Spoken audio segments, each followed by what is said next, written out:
ইসলামের সম্মান মা ফাতেমার জানের জান ইমাম হোসেন হাসান ইমাম হোসেন হাসান ইমাম হোসেন হাসান ইমাম হোসেন হাসান অশ্রু ঝরে পড়ছে গাজী শোনাতে এই ঘটনা কারবালাতে করলো শহীদ দয়ার নবী যার নানা দয়ার নবীর চোখের মনি ছিল নবীর জানের জান ইমাম হোসেন হাসান ইমাম হোসেন হাসান ইমাম হোসেন হাসান ইমাম হোসেন হাসান ইসলামের সম্মান মা ফাতেমার জানের জান ইমাম হোসেন হাসান ইমাম হোসেন হাসান জান্নাতে পোশাক ছিল দুই পায়ের নীলার লাল বিষের জ্বালায় নীল হাসান হোসেন রক্তে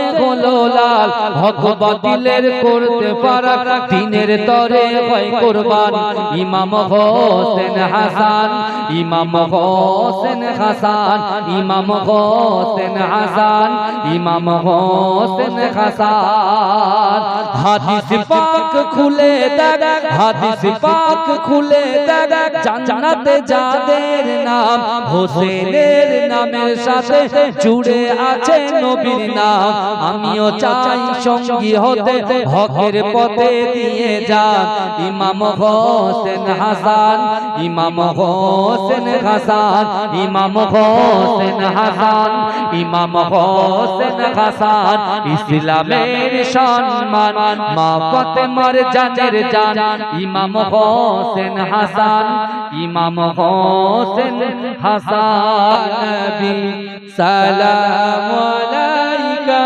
ইয়া রাসূল সালাম আলাইকা ইয়া হাবিব সালাম আলাইকা সালাওয়াতুল্লাহ আলাইকা নবীজি মিরাজের রাতে বোরাকে সওয়ারি হয়ে পৌঁছিলেন খোদার দারে ফিরিলেন দিদার করে ইয়া নবী সালাম আলাইকা ইয়া রাসূল সালাম আলাইকা ইয়া হাবিব সালাম আলাইকা সালাওয়াতুল্লাহ আলাইকা দয়াময় প্রভু যিনি কি জিনিস পাঠালেন তিনি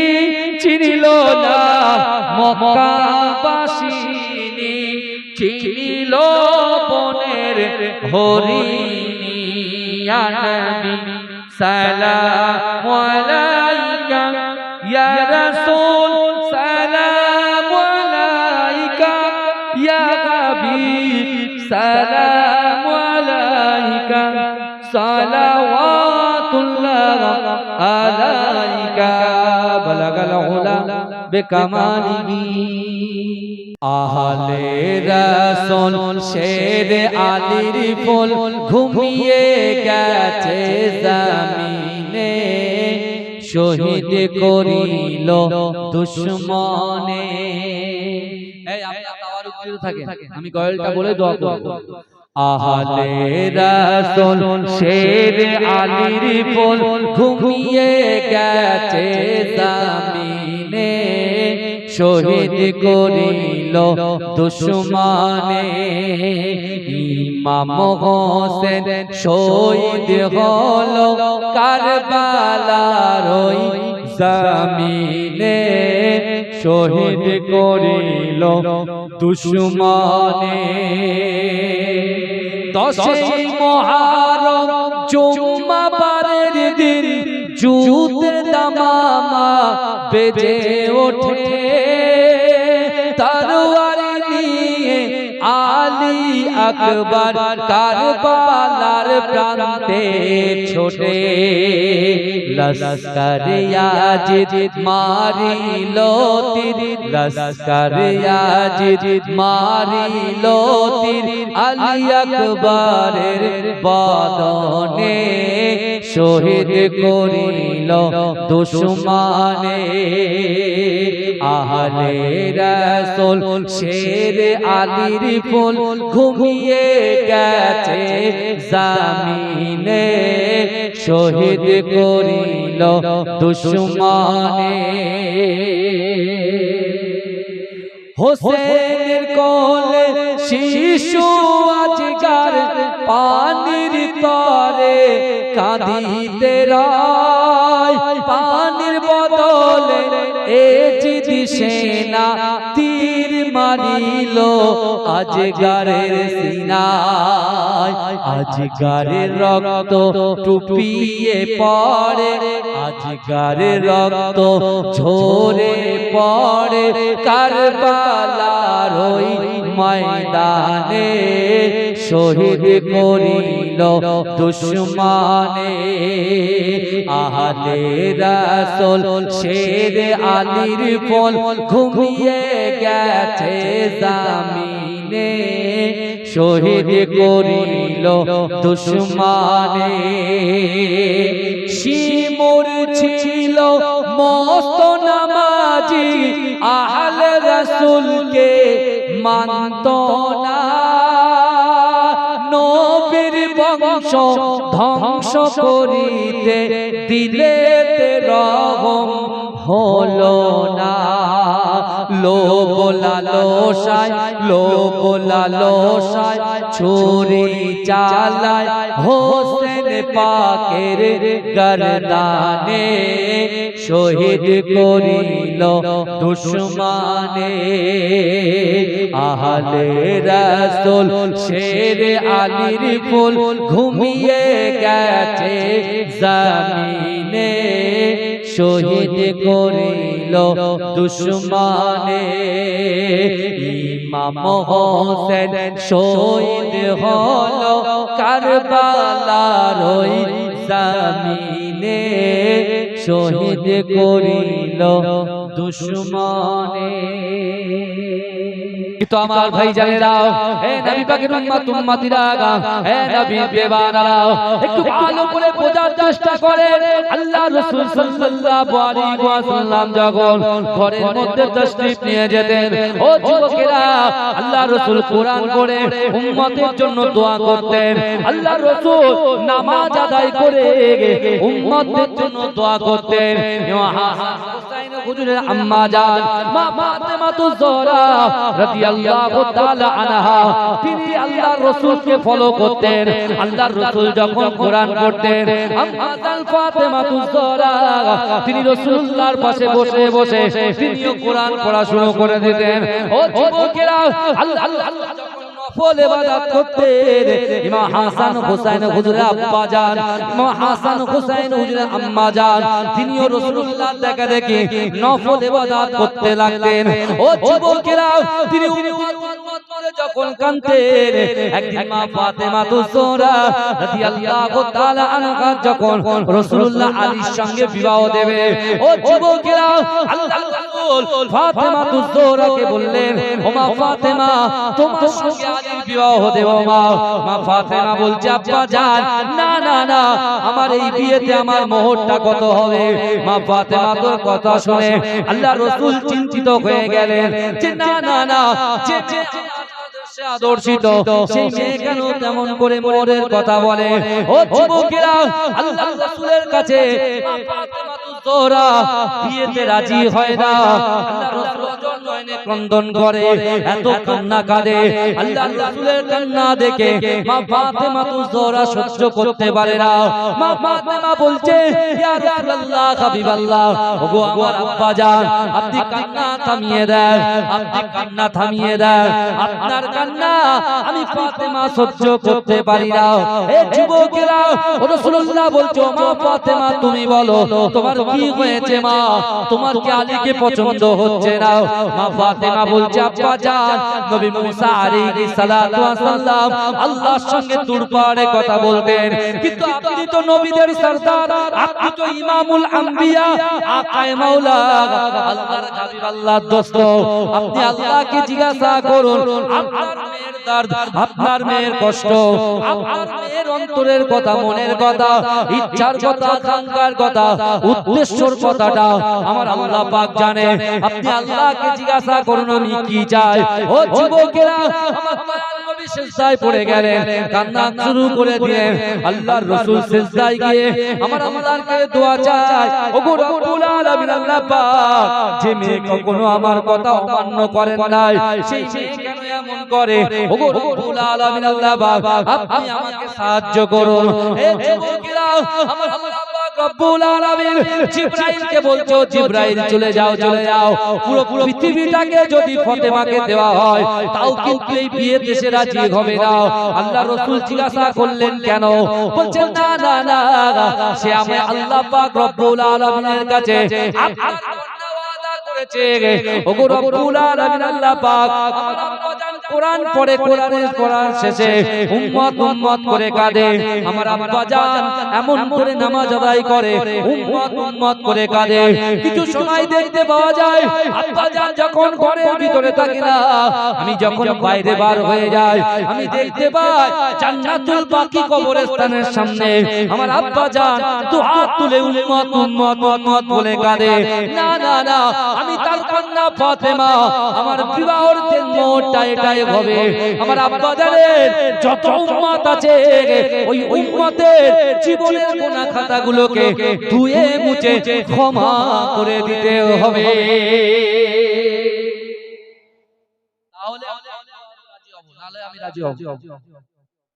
আমরা আল্লাহর কাছে চাই কি চাই? কথা বলবো, আমরা শুধু লা ইলাহা ইল্লাল্লাহ বদলাতে চাই বাবাজি, আমরা শুধু লা ইলাহা ইল্লাল্লাহ বদলাতে চাই, শবে বরাতে রাতে চাই।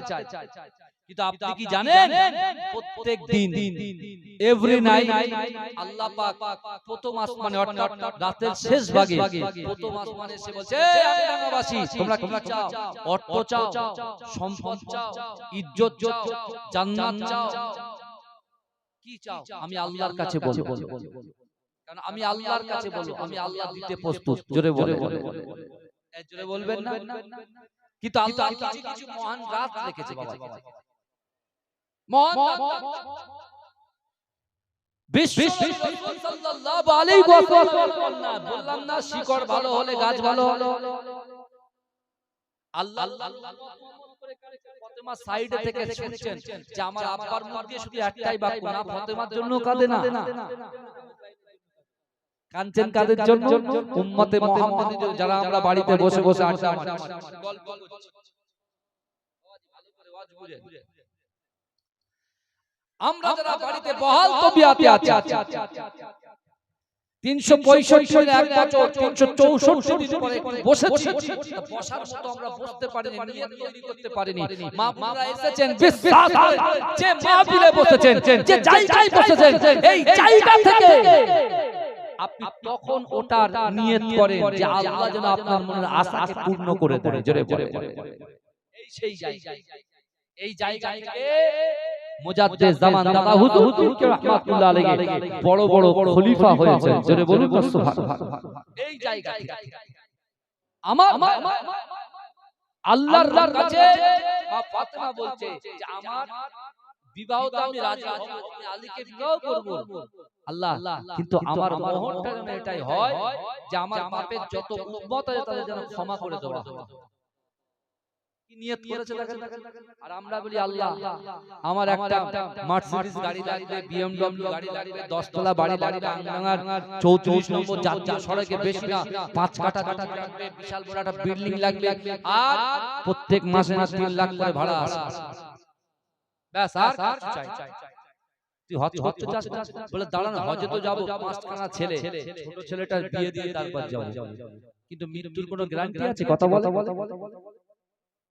ভালো করে, কিন্তু আমার আল্লাহ কি করলেন? এই ফাতেমা যে বিবাহ করবে আলীর সঙ্গে, তিনি যে ওয়াদা করে রেখেছেন, হ্যাঁ, আল্লাহ জিবরাইল যাও ফাতেমাকেও কানতে বারণ করো, আলীকেও কানতে বারণ করো, ফাতেমাকে কানতে বারণ করো, আমার হাবিবুল্লাহকে কানতে বারণ করো। যাও আমার হাবিবুল্লাহকে বলে দাও ফাতেমাকে খুশি হয়ে যেতে বলো, কারণ আমি আল্লাহ ফাতেমার মনের কথাকে গ্রহণ করে নিলাম। জোরে বলুন, আমি আল্লাহ তার কথাকেই মান্যতা দিলাম। কেন মান্যতা দিলাম? কেন ফাতেমা নামাজ আদায় করতেন, মা ফাতেমাতুজ জাহরা তিনি কোরআন তেলাওয়াত করতেন, তাহাজ্জুদের নামাজ আদায় করতেন, জিকির করতেন, ফিকির করতেন। আপনি চাইবেন শুধু জুমার দিনে যাবেন সবার শেষে, সবার শেষে জুমার দিনে যাবেন আর সবার আগে পালাবেন, সবার শেষে যাবে আর সবার আগে পালাবেন, শুধু নামাজ দুই রাকাত হতে যেতে আবার এরপরে তারা হুড়ুম দুড়ুম করে আওয়াজ হয়। আপনাদের এখানকার মানুষ খুব এখানে এসব হয় না, এখানে এখানে শুধু খুতবা শোনা হচ্ছে ওয়াজিব। খুতবা শোনা কি জুমার খুতবা শোনা ওয়াজিব, কিন্তু আমরা কথা বলি কুরবানি করা কি ওয়াজিব, তাই তো আমার বাবা,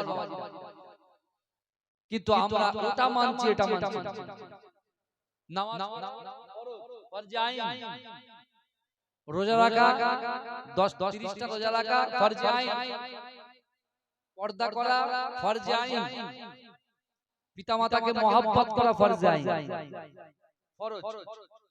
আমি কোনটা নিচ্ছি বলেন তো? শুধু নামাজটাকে নিচ্ছি, বাদ বাকিটা নিচ্ছি না। হবে হবে না। আল্লাহ কোরআনে কি বলতে থাকেন? আল্লাহ কোরআনে বলছেন বান্দা আহাসিবান নাস ওয়া ইয়াতরাকু আইয়াকুলু আমান্না ওহুম লা ইফতানুন। এই দেখেন আমি আপনি ধরা পড়ে গেছি, আমি আপনি ধরা পড়ে গেছি। কিভাবে ধরা পড়েছি দেখেন। আল্লাহ বলছে বান্দা আহাসিবান নাস ওয়া ইয়াতরাকু আইয়াকুলু আমান্না। আল্লাহ বলছে ও বান্দা তোমরা যারা ঈমান এনেছো তোমরা কি মনে করো আমি আল্লাহ তোমাদেরকে ছেড়ে দেব? এই আমরা তো কালেমা পড়েছি, কুরবানি গরু হয়নি কিন্তু খাসি দিয়েছি, খাসি দিয়েছি, বকরি দিয়েছি,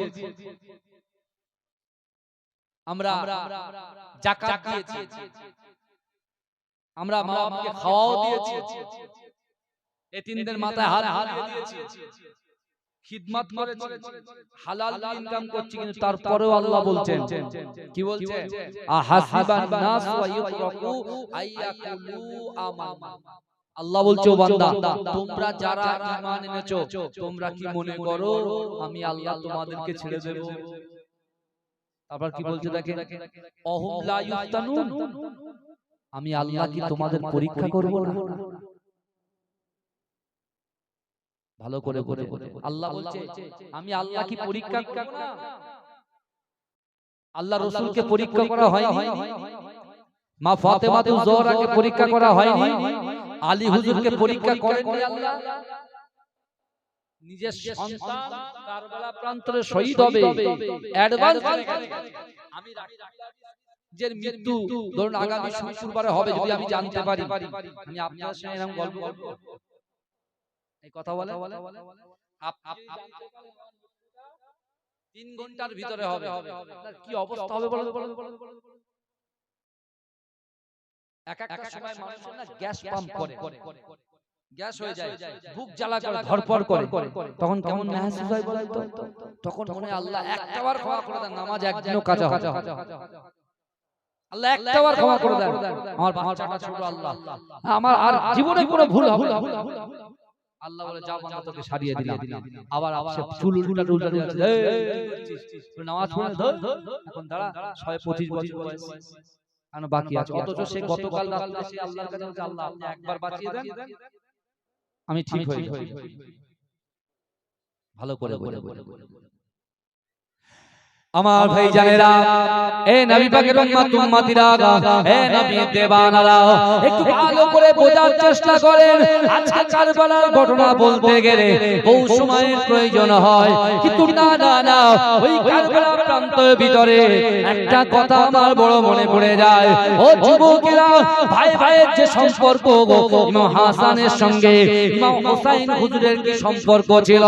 ও যুবকেরা, ইমাম হোসাইনকে কাফেরেরা, শয়তানেরা বিস্ফান করে মেরে দিয়েছেন, বিস্ফান করিয়ে শহীদ করেছেন। এ যুবকেরা, ইমাম হোসেন ইমাম হাসান হুজুরের ছেলে, যার নাম হলো কাসেম হুজুর, ইমাম হোসেন হুজুর ইন্তেকাল করার আগে, পর্দা নেওয়ার আগে নিজের সন্তান কাসেমকে ডাক দিলেন, ও আমার ছেলে কাসেম, তুমি একটু আমার কাছে এসো। কাসেম হুজুর ইমাম হাসান হুজুরের কাছে আসলেন। তিনি এমন করে চুপ করে দাঁড়িয়ে আছেন। ইমাম হোসেন ইমাম হাসান কি করলে, নিজের সন্তানের গলায় একটা কার দিয়ে একটা পুটলি বেঁধে তার গলায় দিয়ে বলছিল, আমার সন্তান শোনো, এই কারের ভিতরে একটা পুটলি বাঁধা আছে, এই পুটলি কানা তুমি এখন কিন্তু খুলবে না, এই কাগজটাকে তুমি খুলবে না, এই কাগজের ভিতরে, এই পুটলির ভিতরে একটা কাগজের টুকরা আছে, আমি তোমার বাপ একটা ওসিয়াত করে গেলাম, তুমি এমন টাইমে কোনোদিন খুলবে না, কোনো জায়গায় খুলবে না। এমন একটা সময় আসবে যারা আহলে বায়তের সঙ্গে বাজে ব্যবহার করবে, দুর্ব্যবহার করবে। তোমার চাচা ইমাম হোসেনের সঙ্গে দুর্ব্যবহার করবে। এরা একটা সময়ে তুমি এমন করে তোমার আব্বা হাসান বলে যায়, তুমি এই তাকতিটাকে খুলবে, তাকতিটা খুলে ওই তাকতির ভিতর থেকে কাগজটা বার করে তুমি পড়বে। আমি বাপ ওই কাগজের ভিতরে যে কটা ওসিয়াত তোমাকে করে যাব, ওই ওসিয়াত অনুযায়ী তুমি কাজ করবে। আমি তোমার উপরে তোমার আব্বু জান খুশি হয়ে যাব। এ যুবকেরা, হে নবী পাকের উম্মতিরা, কুফাবাসী যখন চিঠি দিল, চিঠি পাওয়ার সাথে সাথে মুসলিম বিন আকিলকে যখন পাঠানো হলো, মুসলিম বিন আকিলের কাছে একদিনে নয় 2 দিনে 40,000 কুফাবাসী তার হাতে যখন বায়াত গ্রহণ করলো, মুসলিম বিন আকিল একটা খত লিখলো, চিঠি লিখলো, ও আল্লাহর রাসূলের খানদান, ও ইমাম হুসাইন, না না না, কুফাবাসী আমার সঙ্গে সদ্ব্যবহার করেছে, ভালো ব্যবহার করেছে, আমি চিঠি লিখে দিলাম, কুফাবাসীরা আপনার পক্ষে আছে, আপনার আব্বা জানের পক্ষে আছে, আপনার নানা জান হযরতে বিশ্ব নবী রাসূলুল্লাহ সাল্লাল্লাহু আলাইহি ওয়াসাল্লামের পক্ষে আছে, আপনি চলে আসেন। আমার চিঠি পাওয়ার সাথে সাথে চলে আসেন। কিন্তু যুবকেরা, ও নবী পাকের উম্মতিরা, কুফাবাসীরা চিঠি দিয়ে যাকে ডেকেছিল, মুসলিম বিন আকিলের সঙ্গে ধোঁকা দিয়েছে, মুসলিম বিন আকিলের সঙ্গে অসৎ ব্যবহার করেছে। মুসলিম বিন আকিল যেই চিঠি ছেড়ে দিয়েছে, সেই দিনে মুসলিম বিন আকিলকেও শহীদ করে দেওয়া হয়েছে, তার 2 জন বাচ্চাকেও শহীদ করে দেওয়া হয়েছে। ও যুবকেরা, মুহররম মাসের 7 তারিখে ইমাম হোসেন হুজুর যখন ফোরাত নদীর তীরে পৌঁছে গেলেন, ও যুবকেরা, না না না, উবাইদুল্লাহ ইবনে জিয়াদ হুর বিন ইয়াজিদকে বলল, যাও 10,000 সৈন্য নিয়ে ওই ফোরাত নদীটাকে ঘিরে দাও। কোন আহলে বায়ে ইমাম হোসেনকে তুমি বারবার বলবে, সে যদি ইয়াজিদকে মেনে নেয়, সে যদি ইয়াজিদের বায়াত গ্রহণ করে, তাহলে তাকে ছাড় দেওয়া হবে, আর সে যদি ইয়াজিদের হাতে বায়াত গ্রহণ না করে, তাকে কিন্তু হত্যা করা হবে, তার পানি পর্যন্ত পান করতে দেওয়া হবে না। এ যুবকেরা, এ নবী পাকের উম্মতিরা, 7 তারিখ থেকে, মুহররমের 7 তারিখ থেকে পানি বন্ধ হয়ে গেল। ইমাম হোসেন হুজুর 72 জন বাচ্চাদেরকে নিয়ে, 72 জন আহলে বায়তকে নিয়ে এমন করে ফোরাত নদীর তীরে যখন হাজির হলো, ইমাম হোসেন হুজুর জিজ্ঞাসা করছে, এই জায়গাটার নাম কি? ইমাম হোসেন যখন জিজ্ঞাসা করে, তখন একজন ব্যক্তি বলছেন, এই জায়গার নাম হলো কারবালা। বিশাল ঘটনা, অল্প করে যেহেতু টাইম এখন তো বেড়ে দিচ্ছে ভাই, সারা মানে ওভার টাইমটা চলছে, আর আমাদের যে আইনকে মানতে হবে, আইনকে বুড়ো আঙুল দেখানো যাবে, আইনের পথে চলছে। ভারত সংবিধান আছে না নাই? আমরা সংবিধান মানা, আমরা কারোর উপরে হিংসা করিনি, বরঞ্চ ভালোবাসি। আর আমার রাসূলের শিক্ষা দিয়েছেন, আমাদের প্রফেট হযরত মুহাম্মদ সাল্লাল্লাহু আলাইহি ওয়াসাল্লাম এই শিক্ষা দিয়েছেন, দেশকে ভালোবাসা ঈমানের অঙ্গ। জোরে বলে সুবহানাল্লাহ। দেশকে ভালোবাসা কারণ হলো ঈমান। কিন্তু আমার বাবাজিরা বহু ঘটনা, বহু লম্বা আলোচনা, তার মধ্যে আল্লাহর রাসূলের নওয়াসা ৭২ জন নিয়ে গেলেন, তার ভিতর তার রত্ন সন্তান জাইনুল আবেদিনকে সঙ্গে করে নিয়ে গেলেন, তার দুধের বাচ্চা আলী আসগারকে সঙ্গে করে নিয়ে গেলেন। ভাইজান, কেউ যুদ্ধের ময়দানে যায়, নিজের স্ত্রী পুত্রদেরকে নিয়ে কোনোদিন যায়? এই কথা বলে লড়তে যাচ্ছে, আপনি আপনার বাচ্চাগুলোকে নিয়ে যাবেন। তাই ইমাম চিঠি লিখেছেন কে? মুসলিম বিন আকিল। তা মুসলিম বিন আকিল দেখছে যে 2 দিনে 40,000 লোক আমার পিছনে, তারা আমাকে বায়াত গ্রহণ করেছে। কিন্তু এইদিকে ওই কুফায় যে গভর্নর ছিলেন নোমান বিন বাশির, সে আহলে বাইতের ভক্ত ছিলেন, মহব্বত করনে ওয়ালা ছিলেন। তিনি মুসলিম বিন আকিলকে কোনো কড়া স্টেপ নেন। কিন্তু ইয়াজিদের কাছে খবর চলে গেছে, ইয়াজিদ তুই মাসনাদে বসে তুমি যে ভণ্ডামি শুরু করেছো, তুমি যে মানুষকে অত্যাচার শুরু করেছো, ব্যভিচার শুরু করেছো, তুমি কি জানো শরিয়ত বিরোধী কাজকর্মের মধ্যে তুমি লিপ্ত হয়ে গেছো? তুমি কি জানো কুফা তোমার হাত থেকে বেরিয়ে যাচ্ছে? বলে কেন? বলে নোমান বিন বাশিরকে কুফার গভর্নর করে রেখেছে, আর ওদিকে রাসূলুল্লাহর খানদান, রাসূলুল্লাহর চাচাতো ভাই ইমাম হোসেনের চাচাতো ভাই মুসলিম বিন আকিল কুফাতে এসেছে। 40,000 মানুষ দলে দলে তার হাতে হুসাইনের পক্ষে বায়াত গ্রহণ করছে। যেই কথা বলেছিল মাথা বিগড়ে গেছে। সাথে সাথে তিনি কি করেছেন? কুফার গভর্নরকে চেঞ্জ করে দিয়ে কাকে বসিয়েছেন? উবাইদুল্লাহ ইবনে জিয়াদকে বসিয়েছেন। এই বুঝতে পারছো? উবাইদুল্লাহ ইবনে জিয়াদকে বসিয়েছেন। এই উবাইদুল্লাহ ইবনে জিয়াদ এসে তিনি দেখতে পাচ্ছেন যে ওরে বাপ রে বাপ, তিনি যখন ক্ষমতায় এসেছেন, তিনি যখন গভর্নর পদে বসেছেন, যে মুসলিম বিন আকিলের পিছনে হাজার হাজার মানুষ, ভাই হাজার হাজার